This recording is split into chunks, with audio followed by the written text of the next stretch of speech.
Hello students, welcome to Biofeature. Student, आज हम pollen pistil interaction, self incompatibility, artificial hybridisation and outbreeding devices topic के बारे में discuss करेंगे, जो कि बायोलॉजी क्लास 12th के second chapter sexual reproduction in flowering plant का मोस्ट इम्पॉर्टेंट टॉपिक है। स्टूडेंट, इससे पहले इस चैप्टर पे 7 लेक्चर हो चुके हैं और ये 8वां लेक्चर है। स्टूडेंट, अगर आप इस चैनल पर नए हैं और सीबीएसई या स्टेट बोर्ड एग्जाम प्रिपरेशन करना चाहते हैं तो चैनल को सब्सक्राइब कर लें और बेल आइकन ऑन कर लें ताकि वीडियो की नोटिफिकेशन आप तक पहुंच सके। स्टूडेंट, इस टॉपिक में सबसे इम्पॉर्टेंट चीज़ है जो हमें समझना, बड़े ही कंफ्यूजिंग टॉपिक रहते हैं। मोस्ट स्टूडेंट को इस टॉपिक को लेकर के क्वेश्चन राइज होते हैं, तो बिल्कुल आप घबराएंगे नहीं, आराम से सारी चीज़ों को देखेंगे, एक एक कंसेप्ट क्लियर करेंगे और वीडियो को लास्ट तक देखिए ताकि सारी चीज़ें क्लियर हो जाएं। दोबारा आपको pollen pistil interaction, self incompatibility, artificial hybridisation, outbreeding devices, ये सारे टॉपिक्स जो हैं वो आपको दोबारा ना पढ़ना पड़े, आप वीडियो को एंड तक देखेंगे। तो चलिए स्टार्ट करते हैं। Student, outbreeding device. Student, self pollination plant में होते हैं, तो उस सेल्फ पॉलिनेशन को कम करने के लिए, सेल्फ पॉलिनेशन से क्या होता है कि सेम जीन के बीच में क्रॉस होता है, तो उसमें प्रॉब्लम क्या होती है कि इनब्रीडिंग डिप्रेशन आ जाती है।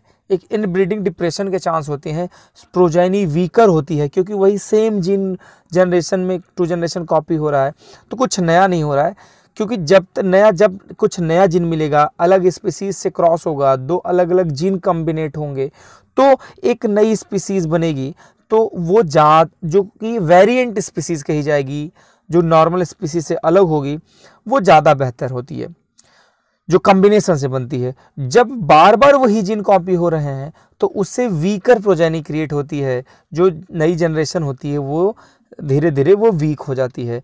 तो प्लांट में नेचर ने क्या किया है, प्लांट में इस सेल्फ पॉलिनेशन से निजात पाने के लिए या इसको ओवरकम करने के लिए एक डिवाइस डेवलप किया है, नेचुरली प्लांट में डिवाइस डेवलप किया है। उसका नाम है आउट ब्रीडिंग डिवाइस। स्टूडेंट, क्या नाम है?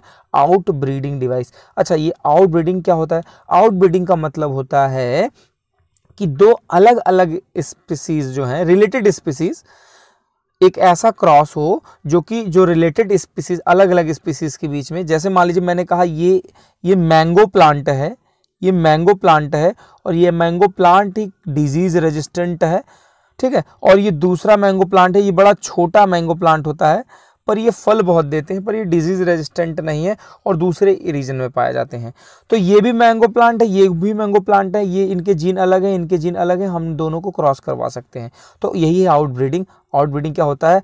आउटब्रीडिंग का मतलब है कि outbreeding refers to making a cross between distantly related species. हमेशा रिलेटेड स्पीसीज में ही क्रॉस होगी तो वो बोलेंगे आउटब्रीडिंग, ठीक है। तो ये आउटब्रीड। इनब्रीडिंग क्या होती है? अपने ही स्पीसीज में, ठीक है, जैसे मैंगो प्लांट है तो सेम वही मैंगो प्लांट के बीच में अगर क्रॉस हो जाए तो वो होगा इनब्रीडिंग। लेकिन इनब्रीडिंग ज़्यादा होने से इनब्रीडिंग डिप्रेशन क्रिएट होती है, इसलिए आउटब्रीडिंग होना ज़रूरी है। तो इन सेल्फ पॉलिनेशन में क्या होता है कि फ्लावर अपने ही एंथर से जो है एंथर से स्टिग्मा के बीच में इंटरेक्शन हो जाता है, लेकिन इससे निजात पाने के लिए आउटब्रीडिंग डिवाइस डेवलप की गई। तो आप बिल्कुल मत भूलिएगा, आउटब्रीडिंग डिवाइस जो है are developed in plant to overcome, to reduced self pollination. Self pollination को कम करने के लिए। क्यों कम करने के लिए? क्योंकि सेल्फ पॉलिनेशन से इनब्रीडिंग डिप्रेशन होता है, प्रोजेनी वीकर हो जाती है, कुछ नई क्वालिटी जो इम्प्रूव्ड क्वालिटी, डिजीज या पेस्ट रेजिस्टेंट क्वालिटी प्लांट की, वो आउटब्रीडिंग डिवाइस से ही मिल पाएगी, ठीक है स्टूडेंट। तो आउटब्रीडिंग डिवाइस 2 तरीके की होती है, एक तो कुछ तो नेचर ने प्लांट में खुद डेवलप किया और कुछ तो आर्टिफिशियली डेवलप हुई है। तो एक जो नेचुरल है उसमें जो है डिक्लाइनी, डाइकोगैमी, सेल्फ स्टेरिटी, हेटेरोस्टाइली, इससे पहले वाले जो वीडियो लेक्चर है उसमें हमने ये सारे टॉपिक डिस्कस किए हैं, फिलहाल यहाँ फिर से कवर करेंगे। और जो आर्टिफिशियल है, वो आर्टिफिशियल जो है आउटब्रीडिंग डिवाइस है, वो कौन है? हाइब्रिडाइजेशन। Artificial hybridisation. तो स्टूडेंट सबसे पहले हम इस चीज़ को समझ लेते हैं कि ये नेचुरल डिवाइस जो आउटब्रीडिंग डिवाइस है, ये प्लांट में ये जो देख रहे हो ये 5 डिवाइस के नाम मैंने लिखे हैं, ये प्लांट को नेचर ने दिया है कि ताकि वो सेल्फ पॉलिनेशन न कर सके। डिक्लाइनी का मतलब होता है कि यूनिसेक्सुअलिटी, उनमें यूनिसेक्सुअलिटी बना दिया, मतलब या तो प्लांट वो मेल होगा, मेल वाले पार्ट उसमें डेवलप होंगे, या तो फीमेल, यानी वो या तो पिस्टिलेट होगा या फिर जो है स्टेमिनेट फ्लावर होगा, या तो उसमें स्टेमेन ही प्रेजेंट होंगे, ठीक है, या तो फिर कार्पल, पर दोनों नहीं होंगे, तो ये होगी डिक्लाइनिंग, ठीक है। दूसरे क्या होगी, अच्छा दोनों हो जाएंगे तो क्या हो जाएगा सर, सेल्फ पॉलिनेशन हो जाएगा, ठीक है। दूसरा, कुछ प्लांट्स को उन्होंने क्या किया, डाइकोगैमी बना दिया। डाइकोगैमी का मतलब होता है कि उस फ्लावर में जो मेल वाला पार्ट है, यानी जो एंथर है, वो पहले मैच्योर होगा और कार्पल वाला पार्ट बाद में मैच्योर होगा। या कभी कभी ऐसा होता है कि कार्पल वाला पार्ट पहले मैच्योर होता है और एंथर वाला पार्ट यानी मेल वाला पार्ट बाद में, तो दोनों एक सेम टाइम पे नहीं होंगे तो भी सेल्फ पॉलिनेशन नहीं हो पाएगा, तो ये हो गई डाइकोगैमी। सेल्फ स्टेरिलिटी, इसको सेल्फ इनकॉम्पेटिबिलिटी भी कहते हैं। सेल्फ स्टेरिलिटी क्या होता है कि भाई जो हमारा स्टिग्मा है उसमें जो भी पॉलन ग्रेन आएगा उसको क्या करेगा, वो अपने ही पॉलन ग्रेन को जैसे मान लीजिए एंथर है, यहाँ से पॉलन ग्रेन रिलीज हुआ तो अपने पॉलन ग्रेन को क्या करेगा, रिजेक्ट कर देगा, या अपने पॉलन ग्रेन को रिसीव ही नहीं करेगा, ये हो गई सेल्फ स्टेरिलिटी। एक और चीज़ है हेटेरोस्टाइली। हेटेरोस्टाइलिम क्या होता है स्टूडेंट, हेटेरोस्टाइलिम क्या होता है कि जो हमारे एंथर हैं वो तो छोटे छोटे बगल में, और इधर कैलिक्स कोरोला, इधर कैलिक्स, इस तरीके से, लेकिन जो स्टिग्मा वाला पोर्शन है वो काफ़ी इलॉन्गेटेड हो जाता है, मतलब एंथर यहाँ से यहाँ तक पहुँच ही नहीं सकते। तो हेटेरोस्टाइलिम मतलब इसका स्टाइलर टिश्यू ही बदल जाता है, स्टाइल वाले पार्ट में मॉडिफिकेशन आ जाता है, ये हो गई हेटेरोस्टाइली, मतलब डिफरेंट स्टाइल वाला पार्ट हो जाता है, ताकि पॉलन ग्रेन कम। मिला जुला के मकसद क्या है, हम सेल्फ पॉलिनेशन नहीं होने देना चाहते, नेचर ने ऐसे ही डेवलप किया है ये डिवाइस, ये आउटब्रीडिंग डिवाइस है। और एक और है स्टूडेंट हर्कोगैमी। हर्कोगैमी में क्या होता है, उस स्टिग्मा या एंथर पे कुछ इस तरीके का स्ट्रक्चर बन जाता है, इस तरीके का एक मॉडिफाइड स्ट्रक्चर, एक एक्स्ट्रा कवरिंग बन जाती है, जिसकी वजह से पॉलन ग्रेन इसके पास आ ही नहीं पाते, ठीक है, तो या आते हैं तो उस पर कोई इम्पैक्ट नहीं डाल पाते, तो ये है हर्कोगैमी, ठीक है। तो अब सेल्फ मॉडिफिकेशन उन्होंने किया है। तो ये सारे जो डिवाइसेस के नाम मैंने बताए हैं, ये प्लांट ने नेचुरली प्लांट को दिया गया है ताकि वो क्रॉस पॉलिनेशन करने के लिए विवश है, क्रॉस पॉलिनेशन ही करें ताकि स्ट्रॉन्ग स्पीसीज मिले, नए जीन का रिकॉम्बिनेशन हो, ठीक है। सेल्फ पॉलिनेशन को ओवरकम करने के लिए ये नेचुरल डिवाइसेस डेवलप की गए।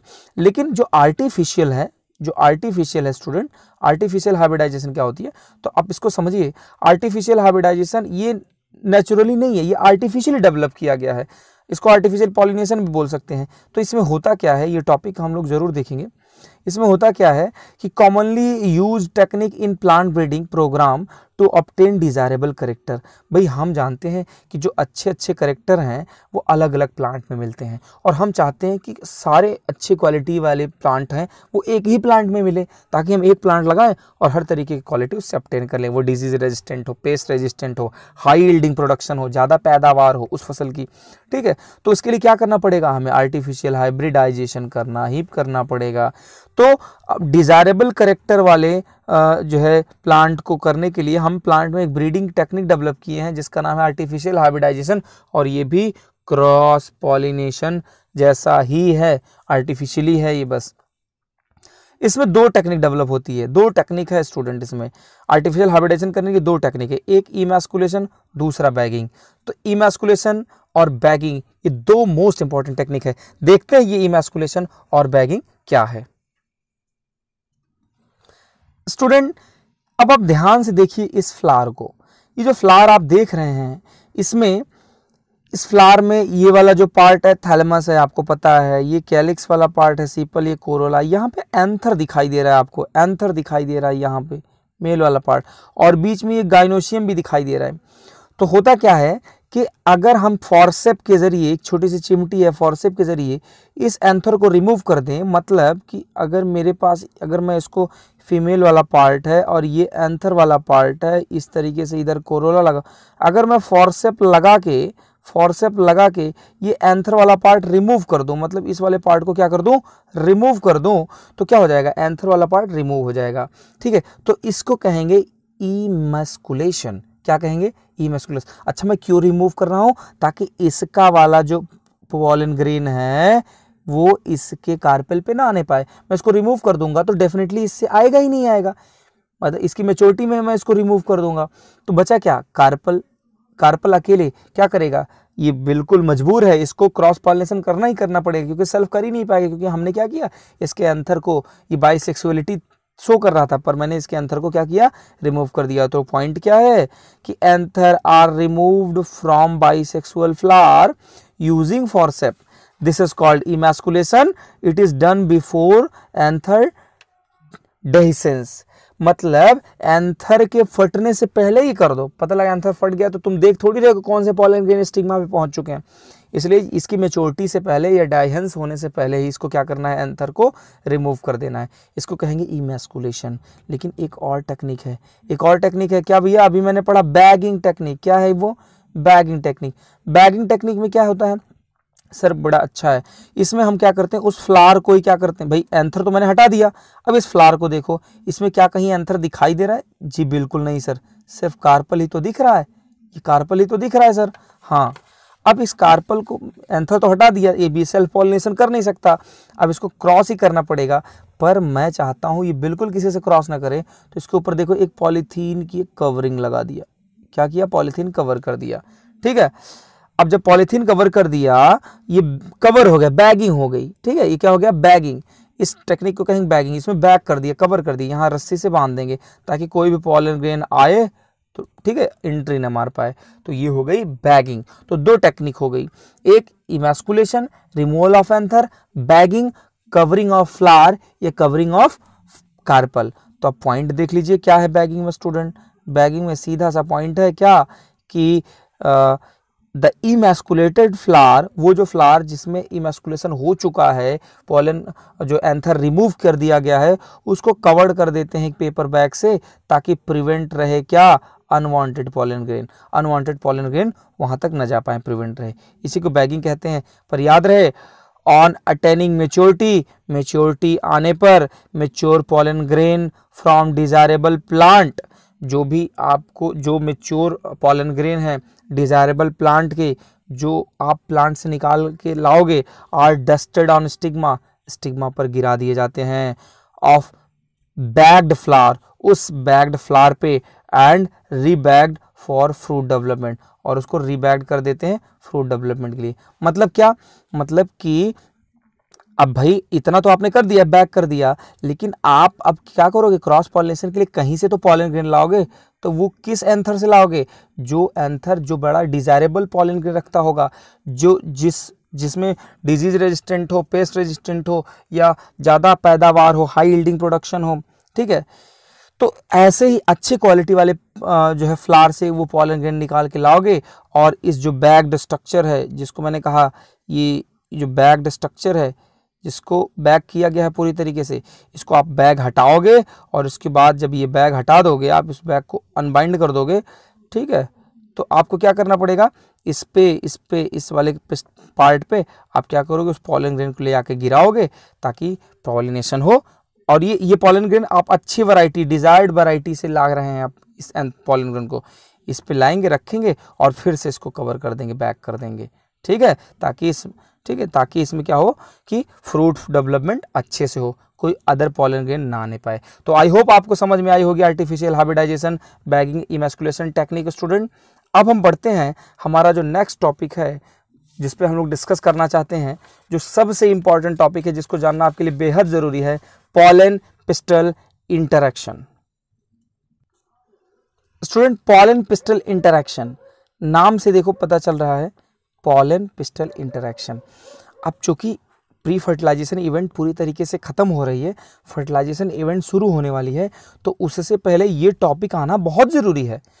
और बिल्कुल क्लियर रखेंगे स्टूडेंट कि पॉलन और पिस्टल का इंटरेक्शन और सेक्सुअल इनकम्पेटिबिलिटी, तो इसको थोड़ा सा हम बाद में कवर करते हैं, पहले पॉलन पिस्टल इंटरेक्शन।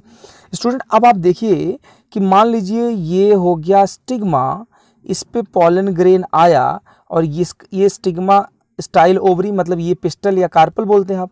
इस पिस्टल का और इस पॉलन का अपना एक इंटरेक्शन मैकेनिज्म है।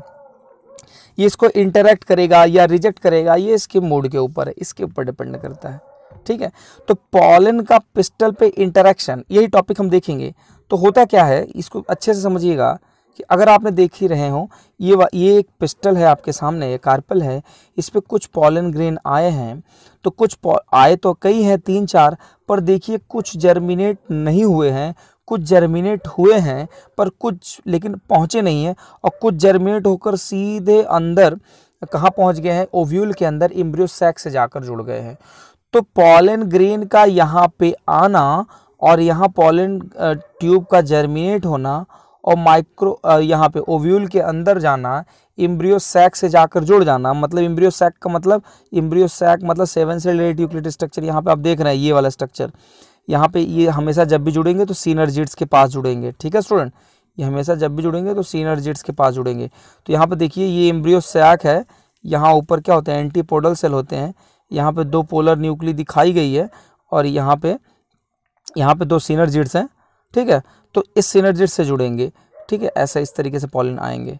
या इसमें भी आप देख सकते हैं कि 2 पोलर न्यूक्ली यहाँ पे दिखाई गई है, और यहाँ पे इस तरीके से यहाँ से नीचे से आकर जुड़ेंगे। तो ये वाला डायग्राम आपको बिल्कुल ध्यान में रखना है। तो पॉलन ग्रेन का यहाँ आना, डेवलप होना और यहाँ से आकर एम्ब्रियो सैक तक जुड़ना, ये सारी इवेंट पॉलन पिस्टल इंटरेक्शन कहलाती है। क्या कहलाती है? Pollen pistil interaction. All the event, ठीक है, कंप्लीट ऑल इवेंट जिसमें कि पॉलन ग्रेन आया और इसके बाद पॉलन का जर्मिनेशन हुआ और सीधे अंदर एम्ब्रियो सैक तक पहुंचा, इसको कहेंगे पॉलन पिस्टल इंटरेक्शन। तो स्टूडेंट समझते हैं कि all the event from pollen deposition, वो सारा इवेंट कहाँ से? पॉलन के डिपॉजिट होने पर ऑन स्टिग्मा, स्टिग्मा पर पॉलन के डिपॉजिट होने से लेकर entry of pollen tube into ovule, ovule के अंदर पॉलन ट्यूब की एंट्री होने तक की वो सारी प्रोसेस एक साथ क्या कही जाएगी? पॉलन पिस्टल इंटरेक्शन कही जाएगी। ठीक है, पॉलन का आना, वहाँ से ट्यूब डेवलप करना और ओव्यूल के अंदर ट्यूब का एंट्री होना, ये पूरा पॉलन पिस्टल इंटरेक्शन कहा जाएगा। और ये एक डायनेमिक प्रोसेस है। भाई डायनेमिक क्यों नहीं है? डायनेमिक आप देख रहे हैं कि ये एक डायनेमिक प्रोसेस है। डायनेमिक प्रोसेस इसलिए है क्योंकि पॉलन क्या होता है, वहाँ पॉलन ट्यूब मूव होते हैं। मतलब अगर ये स्टिग्मा है, ठीक है, ये स्टाइल, ये ओवरी, यहाँ पॉलन ग्रेन आया, यहाँ ओव्यूल है आपका, तो यहाँ से ये क्या हो, पॉलन ट्यूब धीरे धीरे मूव ही कर रहे हैं। होता क्या स्टूडेंट, यहाँ से ये सुगरी सब्सटेंस लेते हैं। ठीक है, सुगरी सब्सटेंस जब ये लेते हैं तो इसको एब्जॉर्ब करते जाते हैं, और इनका जो इंटाइन यहाँ जर्मपोर होता है, मैं पहले वीडियो में बता चुका हूँ, जर्मपोर यहाँ पॉलन ग्रेन में होता है। ठीक है, तो यहाँ से इसी जर्मपोर से ये ट्यूब निकलता है जिसको जर्म ट्यूब कहते हैं या पॉलन ट्यूब कहते हैं, और ये पॉलन ट्यूब सीधे कहाँ चला जाता है? फाइनली जो है ओव्यूल से मिल जाता है। तो ये सुगरी सब्सटेंस एब्जॉर्ब करता रहता है और एक्सटेंड होता रहता है। तो ये क्या है? स्टैटिक तो है नहीं, ये डायनेमिक है। ठीक है, तो it is dynamic process involving a pollen recognition by stigma for compatible pollen. सबसे बढ़िया वर्ड है कंपैटिबल। कंपैटिबल क्या होता है और नॉन कंपैटिबल। जैसे कुछ हमारे फ्रेंड्स होते हैं, आपके कुछ ऐसे फ्रेंड होंगे जिनकी आपसे बड़ी जमती होगी, बड़ी अच्छी बातें कर लेते होंगे आप, ठीक है, पर कुछ ऐसे होंगे जिनके देखने के बाद आप बिल्कुल देखना नहीं पसंद करते होंगे, या फिर ऐसा होता होगा कि आप उनसे कटते होंगे। तो कहने का मतलब कहीं ना कहीं वो जो अच्छा वाला फ्रेंड है, आपकी अंडरस्टैंडिंग उससे बढ़िया है, तो वो कहीं ना कहीं आपसे क्या कंपैटिबल है। कहते हैं ना यार, we are not pole apart, हम कंपैटिबल नहीं हैं। तो कंपैटिबल नहीं है का मतलब बैठ नहीं रही है, जम नहीं रही है दोनों की। यहाँ कंपैटिबल होने का मतलब है कि वो चीज़ें फेवरेबल हैं, सही हैं। आपका अच्छा फ्रेंड, इसका मतलब वो आप कंपैटिबिलिटी शो कर रहा है, कंपैटिबल है। तो ऐसे ही स्टूडेंट होता क्या है कि ये जो स्टिग्मा है ना, इस पे पॉलन ग्रेन तो कई आते हैं, पर ये सबको फ्रेंड थोड़ी बनाएगा। जो इसके लायक होगा, जो इस दोनों एक दूसरे को पसंद करेंगे, कंपैटिबल होगा, वही कंपैटिबल, उसी को अलाउ करेंगे कि आप अपना पॉलन ट्यूब निकालो। बाकी सबको थोड़ी रखेंगे, ठीक है, तो बाकी सबको हटा देंगे, रिजेक्ट कर देंगे, वो इनकम्पैटिबल हैं। ठीक है, तो ये चीज़ समझना होगा, ये एक डायनेमिक प्रोसेस है। तो यहाँ पे कंपैटिबल पॉलन का मतलब कि वही पॉलन जिनको अलाउ किया गया है जर्मिनेट होने के लिए।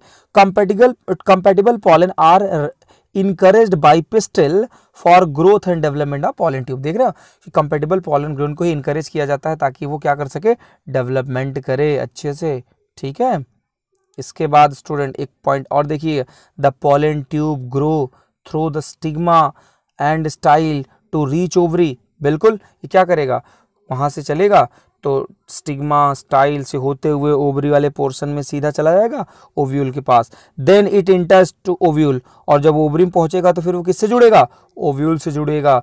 और थ्रू माइक्रोपाइल, याद रखना जब भी पॉलन ट्यूब अंदर आएगा, अगर आप स्ट्रक्चर देख पा रहे हो तो ये मान लो मैंने ओव्यूल बना दिया, इस तरीके का ओव्यूल बना दिया, ठीक है। तो ये वाला जो रीजन है ये माइक्रोपाइलर रीजन है। तो जब भी पॉलन ट्यूब आएगा वो पॉलन ट्यूब हमेशा माइक्रोपाइल रीजन से जुड़ेगा। यहीं पे होते हैं सिनर्जिड्स, इसमें फिलीफॉर्म एपर्टस होते हैं, इधर एग होता है, 2 पोलर न्यूक्ली, ये 3 एंटीपोडल सेल, ठीक है।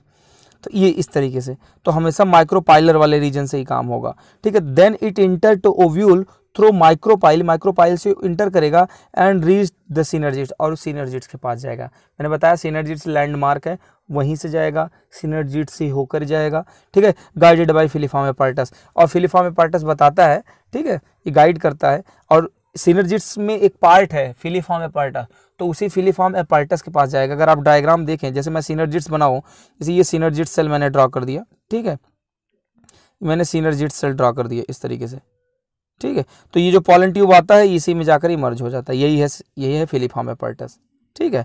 ये पूरा सेल सिनर्जिड सेल है, ठीक है। तो 2 सिनर्जिड सेल जो है एक सेल मिलकर के एक एपर्टस बनाते हैं। तो कहने का मतलब क्या है कि पॉलन स्टिग्मा पर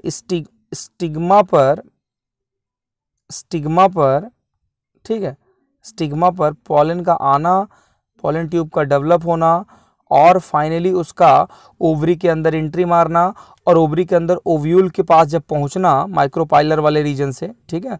तो वहां पर ये पूरा कंप्लीट इवेंट क्या है, pollen pistil interaction. I hope student आपको समझ में आया होगा पॉलन पिस्टल इंटरेक्शन। अब देखते हैं अगला टॉपिक हम, इनकम्पैटिबिलिटी।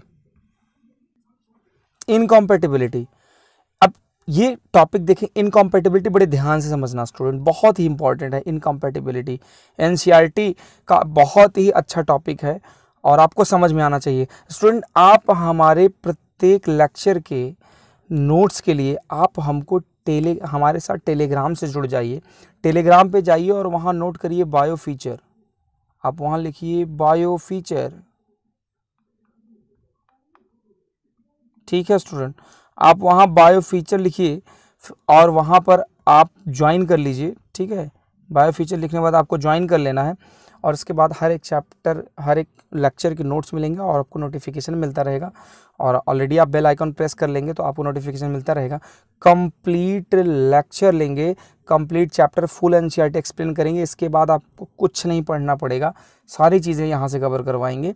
बस आप घर बैठे इसका फ़ायदा उठाएं, अच्छे से नोट्स बनाएं, एक बार नोट्स रिवाइज ज़रूर करें स्टूडेंट। तो देखते हैं इनकम्पैटिबिलिटी। स्टूडेंट इनकम्पैटिबिलिटी क्या है, मैंने अभी बताया कि भाई मेरी फ्रेंड से जमती नहीं मेरी, मतलब, और एक ऐसा फ्रेंड जिससे बहुत जमती है मेरी, तो वो जमती है, इसका मतलब कहीं ना कहीं हम और वो कंपैटिबल हैं।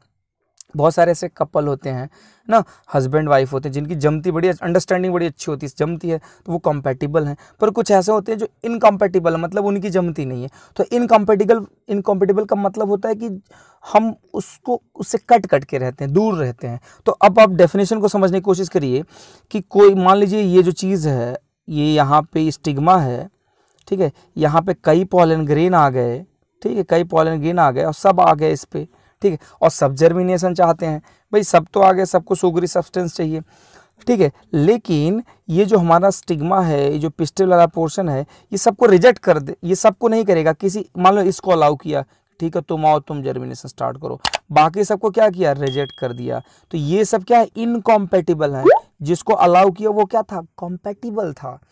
तो पिस्टल सिर्फ कॉम्पैटिबल पॉलन ग्रेन को अलाउ करता है जर्मिनेशन के लिए, इनकॉम्पैटिबल को अलाउ नहीं करता है। इसी को कहते हैं, ये क्या है, ये एक आउट ब्रीडिंग डिवाइस है। ये नेचर ने प्लांट को दिया है कि ताकि तुम ना खुद अपने ही पॉलन ग्रेन को रिजेक्ट कर सको। ताकि तुम्हें क्रॉस पॉलिनेशन करना पड़े एक अच्छी क्वालिटी, एक डिजायर्ड क्वालिटी वाली स्पीसीज बनाने के लिए। तो मिला जुला के आप एक वर्ड समझिए कि ये एक ऐसी डिवाइस है जो क्रॉस पॉलिनेशन को प्रेफर कर रही है। तो अब देखिए पॉइंट क्या है सर कि इनकॉम्पेटिबिलिटी सच में देखा जाए तो integral part of pollen pistil interaction, बिल्कुल ये पॉलन पिस्टल इंटरेक्शन का ही एक पार्ट है, ठीक है, जिसमें जो इनकॉम्पेटिबल हैं उनको क्या किया जाता है, रिजेक्ट कर दिया जाता है। देखिए the inability of function, definition important है, the inability of functional male and female gamete, male और फीमेल गैमेट के फंक्शन की inability to effect fertilisation in a particular combination, मतलब कि मेल फीमेल गैमेट मिलें, ठीक है, और उनमें फर्टिलाइजेशन हो, ये एक अच्छा एक उनका जो पर्टिकुलर कॉम्बिनेशन है उसी को फेल करता है ये, ठीक है। मेल फीमेल गैमेट से मिलेगा तो फर्टिलाइजेशन होगा और ये फर्टिलाइजेशन ही तो रोक रहा है, उसी को तो इनेबल कर रहा है ये, ठीक है। भाई क्यों उसको इनेबल कर रहा है, क्योंकि उसे कंपैटिबल चाहिए, इनकम्पैटिबल नहीं चाहिए। अब ये इनकम्पैटिबल कोई भी हो सकता है उसी स्पीसीज के दूसरे प्लांट का पॉलन ग्रेन उसे कंपैटिबल लगे, या ऐसा भी हो सकता है कि दूसरे प्लांट का ही पॉलन ग्रेन हो, स्पीसीज भी चेंज हो जाए। देखते हैं कि इनकम्पैटिबल पॉलन को हम स्टेराइल पॉलन कहते हैं। क्यों? क्योंकि उसको अलाउ ही नहीं होने दिया हमने जर्मिनेट होने के लिए, तो वह स्टेराइल पॉलन हो गया। आर रिजेक्टेड, रिजेक्ट कर दिए जाते हैं बाय द पिस्टल, पिस्टल के द्वारा, एंड डू नॉट अलाउ, और अलाउ कतई नहीं किया जाता ग्रोथ ऑफ पॉलन ट्यूब, कि पॉलन ट्यूब की ग्रोथ हो। तो स्टूडेंट आपको समझ में आया होगा कि पॉलन ट्यूब की ग्रोथ अलाउ नहीं किया जाता है क्योंकि वो इनकम्पैटिबल हैं, बिल्कुल उनकी पिस्टल से नहीं जमती, चाहे वो खुद के उनके पॉलन ग्रेन ही क्यों ना हो। अब ये दो कंडीशन देखी गई है, दो कंडीशन नोटिस की गई है। पहली कंडीशन इंटरस्पेसिफिक और दूसरी कंडीशन इंट्रास्पेसिफिक। स्टूडेंट बिल्कुल नहीं भूलना है इंटरस्पेसिफिक इंट्रास्पेसिफिक क्या है ये चीज़ें, तो आइए देख लेते हैं। इंटरस्पेसिफिक इनकम्पैटिबिलिटी, INC यानी इनकम्पैटिबिलिटी, इंट्रास्पेसिफिक इनकम्पैटिबिलिटी या इसी को सेल्फ इनकम्पैटिबिलिटी कहते हैं, और आपका क्वेश्चन यही होना चाहिए सेल्फ इनकम्पैटिबिलिटी, यही इसी पे ध्यान देना है। तो इंटरस्पेसिफिक का मतलब होता है स्टूडेंट कि हम जो भी कंपैटिबिलिटी है वो क्या है कि अलग अलग स्पीसीज में है, ठीक है, अलग अलग स्पीसीज, बिल्कुल अलग अलग स्पीसीज। जैसे ये आम है, मैंगो है, और ये बबूल है। अब बबूल और आम के बीच में भी जा रहा है, इनकम्पैटिबल है तो कोई बुरी बात तो है नहीं। भाई बबूल और आम के बीच में क्रॉस कैसे होगा? अगर बबूल का पॉलन ग्रेन आम के पास पहुंचा तो डेफिनेटली रिजेक्ट कर देगा वो। या ठीक है, मान लीजिए कोई और प्लांट ले लो, कोई भी प्लांट ले लो, कोई दो डिफरेंट प्लांट, मान लो ये प्लांट ए है, इसका नाम बी है, इसने अपना पॉलन ग्रेन दिया, इसके पास पहुंचा, इसने रिजेक्ट कर दिया, तो क्या कौन सी बुराई है भाई? ये इंटरस्पेसिफिक इनकम्पैटिबिलिटी है। लेकिन इंट्रास्पेसिफिक मतलब ये भी ए है और ये ए है, ये ए डैश है, ठीक है, मतलब दोनों, मान लो ए का नाम मैंगो रख लो, इसका भी नाम मैंगो, दोनों मैंगो ही मैंगो है। ये अलग टाइप का मैंगो है थोड़ा सा, इसकी वैरायटी थोड़ी अलग, इसकी वैरायटी, पर दोनों मैंगो ही है, मतलब बिलोंगिंग द सेम स्पीसीज। अब इनके बीच अगर पॉलन ग्रेन आ रहा है, ठीक है, इनके बीच पॉलन ग्रेन आ रहा है और इनके ही पॉलन ग्रेन को इसने क्या किया, रिजेक्ट कर दिया, या खुद के इसके जो पॉलन ग्रेन है उसको इसने रिजेक्ट कर दिया, तो अपने सेल्फ वाले को ही रिजेक्ट किया इसने, इसलिए इसको मैं क्या कहूंगा, सेल्फ इनकम्पैटिबिलिटी। क्या बोलेंगे? Self incompatibility. स्टूडेंट पॉइंट को याद रखिएगा, अ प्री फर्टिलाइजेशन बैरियर, दरअसल सेल्फ इनकम्पैटिबिलिटी जो है ना वो फर्टिलाइजेशन से पहले का एक बैरियर है। क्यों बैरियर है? ताकि प्लांट ना सेलेक्ट कर ले अच्छे पॉलन ग्रेन को। Fertilisation is prevented between gamete which और ऑरिजिनेट फ्रॉम सेम इंडिविजुअल, अपने ही इंडिविजुअल से, and some other individual of the same species, और भी अदर इंडिविजुअल जो सेम स्पीसीज के हैं। मतलब दो बात हो गई यहाँ पे, इंट्रास्पेसिफिक में दो बातें हो गई। या तो ऐसा हो सकता है, या अब ये डायग्राम देख लीजिए, आपको ये समझ में आ जाएगा। मान लीजिए ये एक पिस्टल है और जिसका जिन है G1 और वो S1 और S2 है, ठीक है, इसका जीन है S1 S2। दरअसल होता क्यों है सर ये जेनेटिक मेकअप है उसका, इसका जेनेटिक मेकअप ही ऐसा है जिसकी वजह से ये हो रहा है। इसी का एंथर है तो डेफिनेटली इसके एंथर के पॉलन ग्रेन का भी जीन वही होगा, S1 S2। तो सर यहाँ पे देखो इसने S1 और S2 निकाल रखे हैं, S1 S2 निकाल रखे हैं, S1 S2 निकाल रखे हैं। जब सर ये S1 S2 इस पे आया, सेटल हुआ, तो S1 S2 इसके पास भी, S7 S2 इसके पास भी, और जो पॉलन ग्रेन आ रहा है उसका भी जीन वही S1 S2 है। ये तो ये अपने ही वाले को क्या करेगा, रिजेक्ट कर देगा। ये सेल्फ पॉलिनेशन को रोकना है ना इसको, क्योंकि ये तो आउटब्रीडिंग डिवाइस है, ये अपने को ही क्या कर रिजेक्ट कर देगा। तो यही है सेल्फ इनकॉम्पेटिबिलिटी, मतलब अपने से ही कंपेटिबल नहीं हुआ, अपने से ही इनकॉम्पेटिबल है, ये अपने को ही रिजेक्ट कर दे रहा है, अपने ही जीन को। ये है सेल्फ इनकॉम्पेटिबिलिटी, ठीक है। या दूसरी केस देखिए, ये मान लो दूसरा कोई पिस्टल है यहाँ पे, और मान लो ये S2 और S3 है।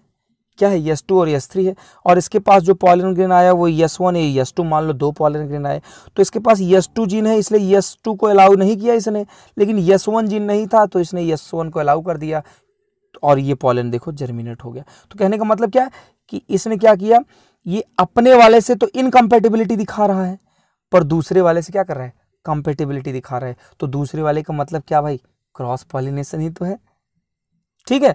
तो आई होप आपको समझ में आ रही होगी सारी बातें। तो सेल्फ इनकम्पेटिबिलिटी का मतलब है कि अपने ही जीन वाले पॉलन ग्रेन को रिजेक्ट कर देना, ठीक है, या वो अपने स्पीसीज के हों, ठीक है, या अपने स्पीसीज के हों, या एक ही स्पीसीज के एक ही फ्लावर के पॉलन ग्रेन हो, ठीक है।